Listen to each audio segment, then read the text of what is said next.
हमारी पृथ्वी पर जिंदगी कितने अलग अलग रूपों में है ना? बिल्कुल छोटे से बैक्टीरिया से लेकर बड़े बड़े पेड़ों तक। ये डाइवर्सिटी सच में हैरान कर देती है। पर कभी सोचा है कि साइंटिस्ट जिंदगी की इस इतनी बड़ी पहेली के टुकड़ों को एक साथ कैसे जोड़ते हैं? तो आज हम बायोलॉजिकल क्लासिफिकेशन की इसी दिलचस्प दुनिया में चलेंगे और देखेंगे कि हर जीव को उसकी सही जगह कैसे मिलती है। तो ये ही वो बड़ा सवाल है, धरती पर मौजूद लाखों प्रजातियों को हम ऑर्गेनाइज करें तो करें कैसे? और देखिए, ये सिर्फ चीजों को करीने से रखने की बात नहीं है। ये क्लासिफिकेशन हमें जीवन के विकास की कहानी को समझने में, इकोसिस्टम्स के जटिल जाल को सुलझाने में और यहाँ तक कि बीमारियों से लड़ने में भी मदद करता है। ये तो जैसे प्रकृति की बहुत बड़ी लाइब्रेरी को समझने की चाबी है। तो आज के हमारे इस सफ़र में हम सबसे पहले देखेंगे कि क्लासिफिकेशन की शुरुआती कोशिशें कैसी थीं। फिर जानेंगे कि पुराने सिस्टम क्यों काफ़ी नहीं थे और कैसे विटेकर के 5 किंगडम्स ने सब कुछ बदल दिया। इसके बाद हम मोनेरा, प्रोटिस्टा और फंजाई की दुनिया में गहराई से उतरेंगे और आखिर में देखेंगे कि ये साइंस आज भी कैसे लगातार बदल रही है। तो चलिए शुरू करते हैं। तो कहानी की शुरुआत करते हैं। देखिए, जिंदगी को क्लासिफाई करने की इच्छा कोई नई बात नहीं है, लेकिन बहुत पहले ये साइंटिफिक जिज्ञासा से ज़्यादा जिंदा रहने की ज़रूरत थी। शुरुआती इंसानों ने दुनिया को बहुत सिंपल कैटेगरीज में बांटा। क्या खा सकते हैं, किससे खतरा है और किससे घर बना सकते हैं।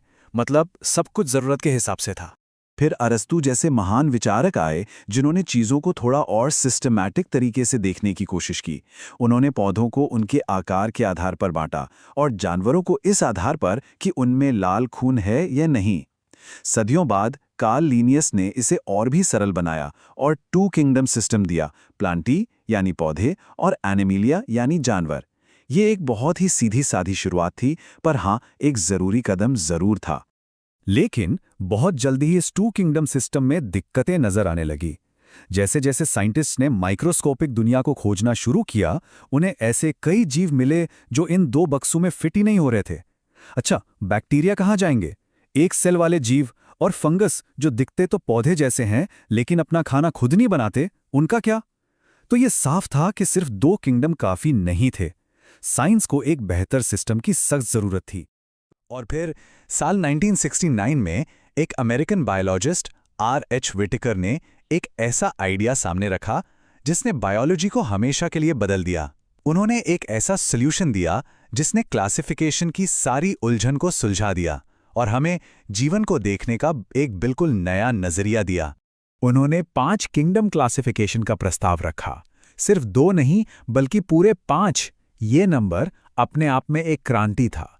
ये इस बात को स्वीकार करना था कि जीवन सिंपल नहीं है, बल्कि बहुत ही ज्यादा कॉम्प्लेक्स और डाइवर्स है, और इसे समझने के लिए हमें एक बेहतर ढांचे की जरूरत है। और ये है विटेकर के सिस्टम का सार। इस टेबल पर खास ध्यान दें, क्योंकि ये एग्जाम्स के लिए बहुत बहुत इंपॉर्टेंट है। उन्होंने 3 बहुत ही सरल लेकिन पावरफुल क्राइटेरिया का इस्तेमाल किया। सेल टाइप, यानी सेल में असली न्यूक्लियस है या नहीं, सेल वॉल की बनावट कैसी है, और मोड ऑफ न्यूट्रिशन, यानी वो अपना खाना कैसे लेते हैं। इस टेबल में साफ दिखता है कि सिर्फ मोनेरा प्रोकैरियोटिक है और सबके पोषण के तरीकों में भी बड़े फर्क हैं। यही तो इस सिस्टम की खूबी है। अच्छा, आगे बढ़ने से पहले इन 2 शब्दों को समझना बहुत जरूरी है। प्रोकैरियोटिक एक ऐसा सेल होता है जिसमें झिल्ली से घिरा हुआ न्यूक्लियस नहीं होता, और यूकैरियोटिक एक ऐसा सेल है जिसमें एक वेल डिफाइंड न्यूक्लियस होता है। ये अंतर जिंदगी के क्लासिफिकेशन में सबसे बुनियादी है। तो चलिए इन किंगडम्स के सफर की शुरुआत करते हैं, और हम स्टार्ट करेंगे सबसे पुराने और सबसे सरल किंगडम से, मोनेरा। इस किंगडम के अकेले सदस्य हैं बैक्टीरिया। ये भले ही बहुत छोटे हों, पर ये पृथ्वी पर सबसे ज्यादा पाए जाने वाले और सबसे जरूरी सूक्ष्म जीवों में से हैं।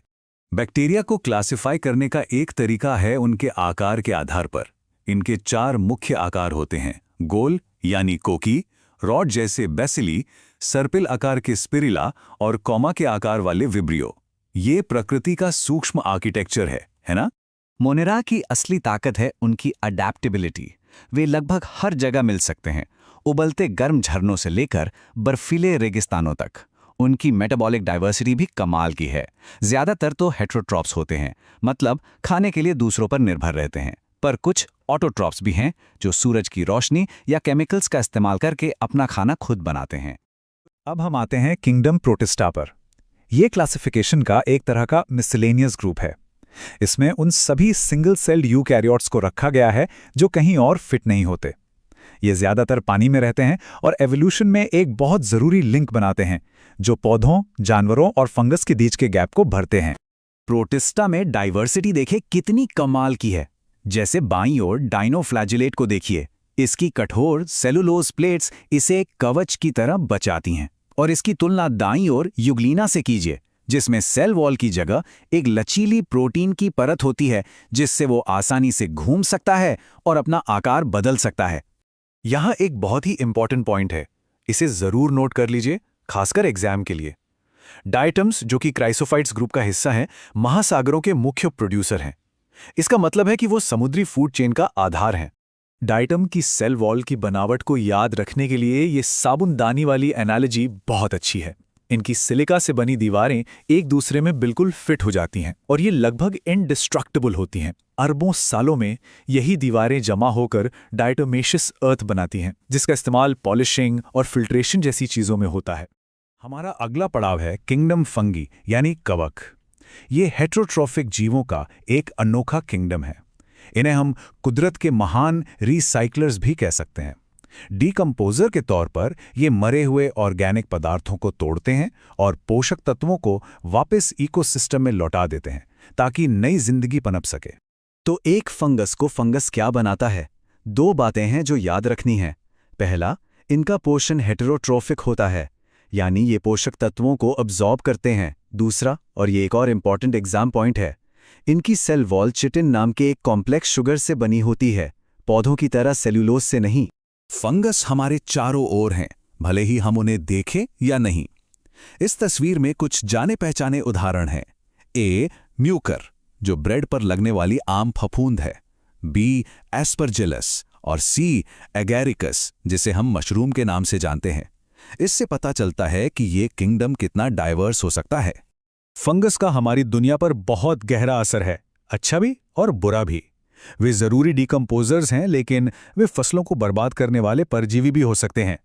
वे दूसरे जीवों के साथ सिम्बायोटिक रिश्ते बनाते हैं, जैसे लाइकेंस। और हाँ, वे हमारे लिए भी बहुत काम के हैं, मशरूम के रूप में भोजन से लेकर पेनिसिलियम जैसी जीवन बचाने वाली एंटीबायोटिक दवाओं तक। जैसे ही हम अपने सफ़र के अंत में पहुंच रहे हैं, ये याद रखना ज़रूरी है कि साइंस की कहानी कभी खत्म नहीं होती। ये स्थिर नहीं है। जैसे जैसे हमारी टेक्नोलॉजी और समझ बढ़ती है, जिंदगी को देखने का हमारा नज़रिया भी बदलता है।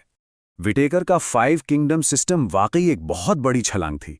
इसने सेल स्ट्रक्चर, न्यूट्रिशन और सबसे ज़रूरी इवोल्यूशनरी रिलेशनशिप्स के आधार पर जीवन को व्यवस्थित किया, जो पुराने मॉडल्स के मुकाबले एक ज़्यादा लॉजिकल और साइंटिफिक तरीका था।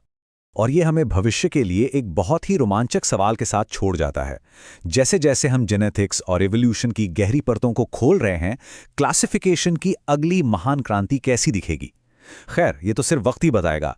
ये एक ऐसा सवाल है जो आज के बायोलॉजिस्ट को लगातार आगे बढ़ा रहे हैं, जो जीवन के पेड़ की अंतिम रूपरेखा को समझने की कोशिश में लगे हैं।